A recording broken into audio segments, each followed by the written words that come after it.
मालूम होगा कि इस वक्त पूरे मुल्क हिंदुस्तान में लोकसभा के चुनाव हो रहे हैं और उसी ज़िम्न में जम्मू कश्मीर के अंदर भी चुनाव चल रहे हैं। और आप सबको ये मालूम होगा कि नॉर्थ कश्मीर की जो पार्लियामेंट्री सीट है 20 तारीख को उस पर भी इलेक्शन होने वाला है।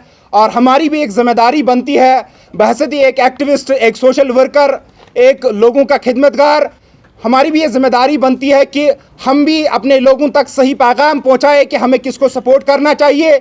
और आप सबको ये मालूम होगा कुछ दिन कबल मैंने एक वीडियो सोशल मीडिया पे डाला था जिसमें मैंने लोगों से सवाल पूछा था कि मुझे किसको सपोर्ट करना चाहिए, क्योंकि मेरी अगर कोई ताकत है, मैं ये मानता हूँ वो मेरे लोग हैं, वो कोई सियासतदान नहीं है, वो कोई हुक्मरान नहीं है। मेरी अगर कोई ताकत है वो मेरे लोग हैं। और मुझे लोगों का जो रिस्पॉन्स आया उसके ज़मीन में मैंने फ़ैसला लिया है मेरा सपोर्ट और मेरे साथ हमारे सिख कम्युनिटी से एक मशहूर एक्टिविस्ट सरदार अंगद सिंह खालसा, हम सब ने ये डिसाइड किया है कि हम उस इंसान का सपोर्ट करेंगे जो इस वक्त इंसान जिसके लिए तिहाड़ जेल की दीवारें भी गवाही दे रही हैं कि अगर इस कौम का कोई वफादार है, अगर इस कौम का कोई सच्चा लीडर है वो इंजीनियर रशीद साहब है। और मेरा सपोर्ट इंजीनियर रशीद साहब को है। मैं आप सबको ये बताना चाहता हूँ कि आज जो बड़ी बड़ी क्लेम्स की जा रही है कि हम जी पार्लियामेंट में जाके आपको आर्टिकल 370 वापस दिलाएंगे, आपको स्टेटहुड वापस दिलाएंगे, मेरा एक सवाल है, जो बंदा आज नॉर्थ कश्मीर से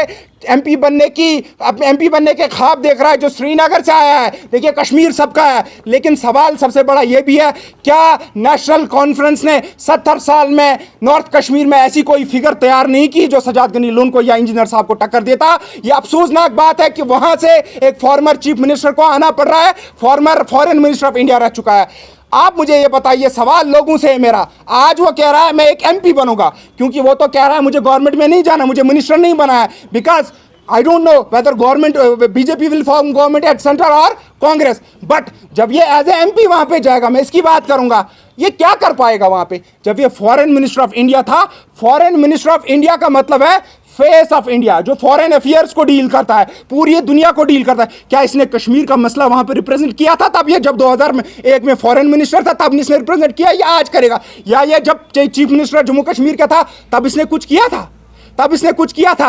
आप मुझे इस चीज का जवाब दीजिए। मैं कहता हूं 1947 से आज तक 2024 तक इन्होंने क्या कंट्रीब्यूशन जम्मू कश्मीर को दी है। 27 अक्टूबर 1947 को जब इंस्ट्रूमेंट ऑफ एक्सेशन साइन होता है, उस दिन से लेकर आज तक इन्होंने खाली इस्तेसाल किया जम्मू कश्मीर की आवाम के साथ। आप मुझे ये बताइए, क्या हमारे पास अपना सदर रियासत नहीं था? क्या हमारे पास अपना प्राइम मिनिस्टर नहीं था?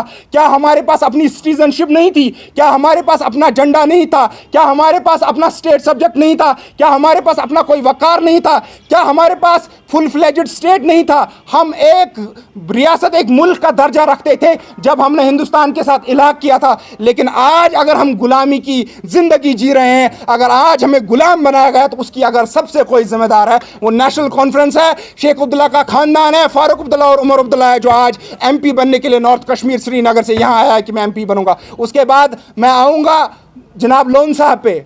जनाब लोन साहब भी 2016 में चुन के गए, 2014 में चुन के गए थे। जनाब लोन साहब का क्या कंट्रीब्यूशन है वो हम सब के सामने है। देखिए, मैं आज इंजीनियर साहब को इसलिए सपोर्ट कर रहा हूं क्योंकि अगर इन 5 सालों में किसी ने कुर्बानी दी कश्मीर के लिए, वो इंजीनियर रशीद ने दी। उसका सबूत मेरे पास तिहाड़ जेल है, उसका सबूत मेरे पास तिहाड़ जेल की वो दीवारें हैं जो आज भी गवाही दे रही है कि अगर कोई वफादार जम्मू कश्मीर का है वो इंजीनियर रशीद है। मैं तमाम जम्मू कश्मीर की आवाम से, खासकर नॉर्थ कश्मीर की आवाम से गुजारिश करना चाहता हूँ, ये इंजीनियर साहब का बेटा है, ये भी अपने बाप के साथ हो सकता था अगर आज इंजीनियर साहब तिहाड़ जेल में नहीं होते। ये हम सबकी जिम्मेदारी बनती है, भले ही हम कुछ भी ना कर पाए, हमारे पास पैसा ना हो, हमारे पास ताकत ना हो, हमारे पास इनकी तरफ गाड़ियां नहीं हो, इनकी तरफ एडमिनिस्ट्रेशन का सपोर्ट ना हो, लेकिन अल्लाह का हमारे साथ साथ है। हम मजलूम को इंशाअल्लाह रहमान जिता के रहेंगे।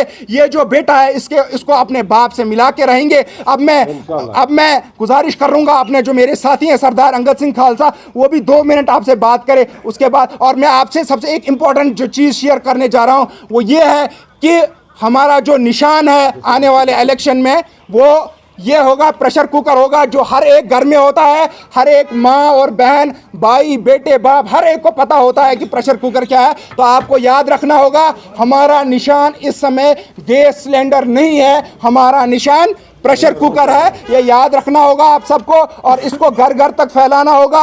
और ये जो मुहिम है, ये जो तहरीक है इंजीनियर साहब को तिहाड़ जेल से बाहर निकालने की, ये आपको लड़नी है, मुझे नहीं लड़नी है, आपको खुद लड़नी है। ये आपको मैं दोबारा वाजिया करना चाहता हूँ, कोई पैसा हमारे पास नहीं है, कोई ताकत हमारे पास नहीं है, गाड़ियों तक तेल नहीं है, कुछ भी नहीं, हमारे पास गाड़ियाँ भी नहीं, कोई कारवां नहीं, कुछ भी नहीं है। इस बेचारे का कोई सहारा नहीं है सिवाय आप अवाम के। और आपको दिखाना होगा कश्मीर हमेशा हक का साथ देता था और साथ दिए देगा और इंशाल्लाह साथ देता रहेगा। अंगद सिंह खालसा साहब। हम कश्मीर की 3 सीटों से हिंदुस्तान का जो प्राइम मिनिस्टर है वो तो डिसाइड नहीं कर सकते, क्योंकि that is something which majority have to decide. लेकिन हम कश्मीर से अपना एक नुमाइंदा भेज सकते हैं जो हमारी बात पार्लियामेंट में रखे। इससे ज़्यादा शायद हमारा जो पार्लियामेंटेरियन है वो पार्लियामेंट में कुछ कर नहीं पाएगा। मेरी आप सब लोगों से ये गुजारिश है कि जो ये हमारी स्टेट है, इसका ख़ास तौर से जो खित्ता है भानेहाल से लेकर कुपवाड़ा का, पॉलिटिकल तौर पे ऑर्फन हो चुका है and we need some good political representatives. और उस नज़र से हम देखें तो इंजीनियर रशीद साहब जो हैं वो बड़े ही अच्छे रिप्रेजेंटेटिव हैं, जो लोगों का मंशूर है, लोगों की एस्पिरेशंस है, उनको पार्लियामेंट में जाके रख सकते हैं, हमारी आवाज़ जो है वहाँ पर बुलंद कर सकते हैं। हमारी लोगों से गुजारिश है कि वो इस बारी वोट डालने के लिए बाहर आएँ। हमारे पास आज के माहौल में जो साइलेंस को ब्रेक करने का सबसे बड़ा वेपन है वो वोट है, वो डेमोक्रेटिक प्रोसेस है और इसी से जो हम अपने मुस्तकबिल को बचा सकते हैं। अगर हमें बीजेपी से, न्यू दिल्ली से सियासी तौर पर लड़ना है तो उसका एक ही हल है कि हम वोट डाल के उनकी बराबरी में खड़े हों। शायद हम बीजेपी के साथ मुकाबला ना कर सकें क्योंकि बीजेपी एक बहुत बड़ी पावर है, लेकिन हम बराबरी में खड़े होकर पार्लियामेंट में उनसे सवाल कर सकते हैं। और उसका एक ही हल है, एक ही ज़रिया है कि हम अपना पार्लियामेंटेरियन जो है वो पार्लियामेंट में भेजें। मैं एक चीज़ फिर से दोहरा दूँ कि रशीद साहब चुनकर यहाँ से जाएंगे या फिर कोई और श्रीनगर से जाएगा, वो बंदा ये डिसाइड नहीं कर सकता कि हिंदुस्तान का प्राइम मिनिस्टर कौन होगा। वो पॉलिसी मेक नहीं कर सकता। पॉलिसी मेक करनी, हिंदुस्तान का प्राइम मिनिस्टर डिसाइड करना, वो मेजॉरिटी करेगी वहाँ पर। लेकिन वो पार्लियामेंट में हमारे मसलों को, हमारी प्रॉब्लम्स जो हैं उनको रेस कर सकते हैं। कश्मीर का जो मसला है डेवलपमेंट इशू नहीं है, कश्मीर का जो इशू है आज के टाइम पे आइडेंटिटी और डिग्निटी का है। हमारा सारा जो सरमाया था हमसे कहीं ना कहीं पर जो है वो खो लिया गया है, चाहे वो इंडिया अलायंस हो, चाहे वो बीजेपी हो, सबका आज जो इंडिया अलायंस में पार्टीज हैं सबका इसमें अपना अपना एक रोल है। We have been weaken time to time by the people who are in centre. हम जो कर सकते हैं, हम अपना नुमाइंदा यहाँ से भेज सकते हैं ताकि कल जो हमारे साथ इस्तेसाल हो, उस इस्तेसाल को पार्लियामेंट में वो बंदा जो है हाईलाइट कर सके। आप सबका शुक्रिया। आपको यहाँ पे बड़े भाई हैं, हमें ये चीज़ भी याद रखनी होगी इरफान हफीज़ लोन साहब ने किस तरीके से सुप्रीम कोर्ट के अंदर कश्मीरियों का मुकदमा लड़ा था, जिसको सुप्रीम कोर्ट के जजों ने खुद अप्रिशिएट किया। हमें ये याद रखना होगा, वो हमारे बड़े भाई हैं। मैं उनसे ही नहीं बल्कि तमाम एक्टिविस्ट से, तमाम सियासतदानों से ये गुजारिश करना चाहता हूँ, आज मजलूम इंजीनियर रशीद के लिए खड़ा हो जाइए। तिहाड़ जेल आपसे पुकार रहा है, तिहाड़ जेल की दीवारें आपसे पुकार रही है कि अगर कोई ईमानदार है, कोई लीडर है कश्मीरियों का, कोई वफादार है, वो इंजीनियर रशीद है, वो इंजीनियर रशीद है, वो इंजीनियर रशीद है।